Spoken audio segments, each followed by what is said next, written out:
어서 오세요. 반갑습니다. 안녕하세요. 저는 회사를 다니고 있는 40대 후반 유부남입니다. 아내는 저보다 10살이 어리고 지금도 여전히 예쁜 여자입니다. 그래서 친구들에게 도둑놈이라며 부러움을 받았습니다. 그런 아내가 저와 결혼을 하면서 부탁한 것은 장모님과 같이 사는 것이었습니다. 아내가 어렸을 때 장인어른은 사고로 돌아가셨고 장모님 혼자서 아내를 키워오셨습니다. 게다가 외동딸이었던 아내가 시집을 가게 된다면 혼자 지내게 될 장모님 때문에 걱정이 많았습니다. 한참을 고민 끝에 저에게 같이 살았으면 좋겠다고 이야기하였고 저도 그런 아내 마음을 이해할 수 있기에 흔쾌히 동의하였습니다. 장모님과 함께 지내면서 불편한 점도 있었지만 좋은 점도 많았습니다. 특히 장모님과 나이차가 많이 안 나서 그런지 저를 많이 이해해 주셨습니다. 장모님께서 어린 나이에 아내를 낳았기 때문에 저와 8살 차이 밖에 나지 않았습니다. 그래서 장모님이 제 큰 누나와 동갑입니다. 그러다 보니 가끔씩 저도 모르게 장모님께 누나라고 말실수한 적도 종종 있었습니다. 게다가 장모님을 처음 뵈었을 때 아내의 언니인 줄 알았습니다. 그 정도 장모님은 동안의 외모를 가지고 계셨고 20대 때 사진을 보면 아내와 정말 똑 닮았을 만큼 미인이셨습니다. 그래서 아내의 미모가 장모님에게서 물려받았다는 것을 단번에 느낄 수 있었습니다.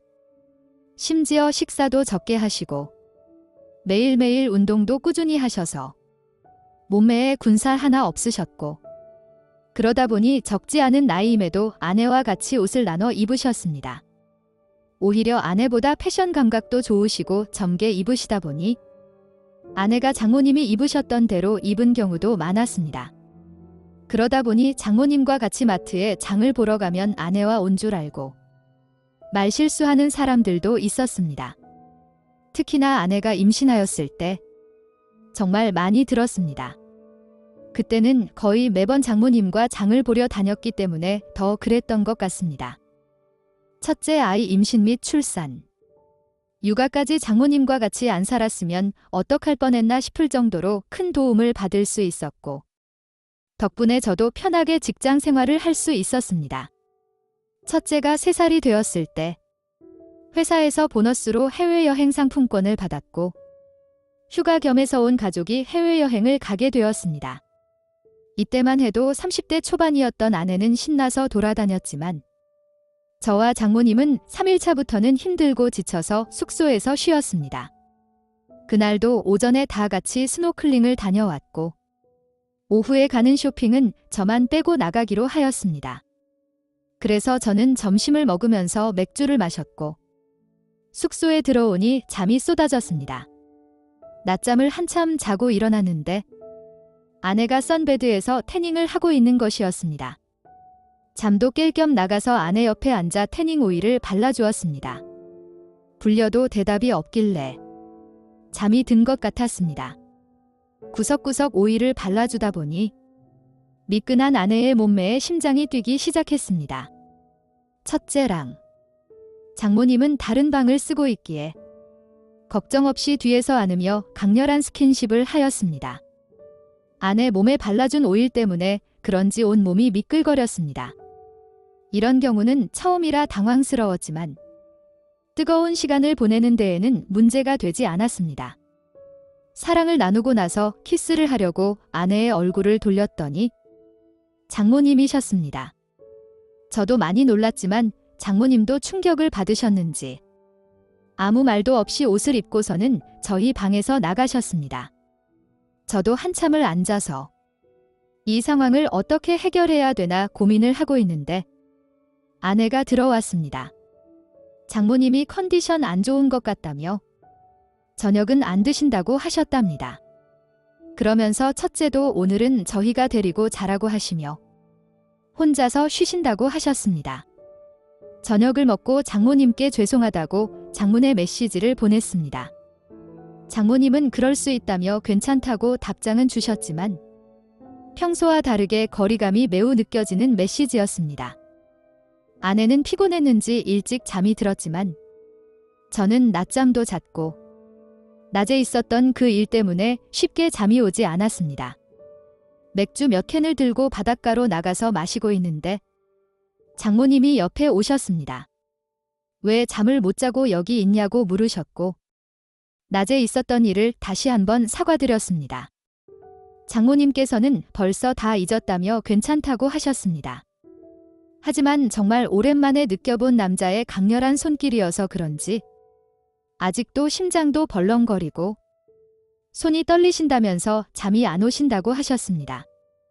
순간 분위기가 묘하게 흘러갔고 저도 낮에 그 일이 장모님이라는 것을 알기 전까지는 평소보다 더 좋았기에 술김에 용기를 내어 장모님께 키스를 하였습니다.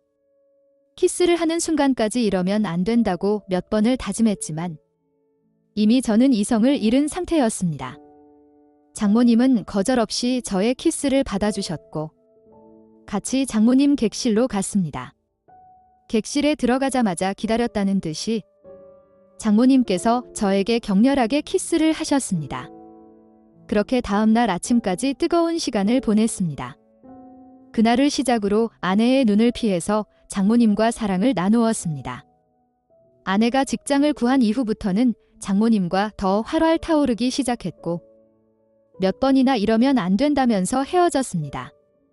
하지만 아무래도 같은 집에 살고 있고 아내와 아이가 없는 장모님과 단둘이 있는 시간이 주기적으로 오다 보니 장모님과 사랑을 멈출 수가 없었습니다. 그리고 장모님과 사랑은 아내와 다른 느낌이었습니다. 여유가 있으면서 짜릿하고 경험이 많은 것 같으면서도 뭔가 서투른 것이 묘했습니다.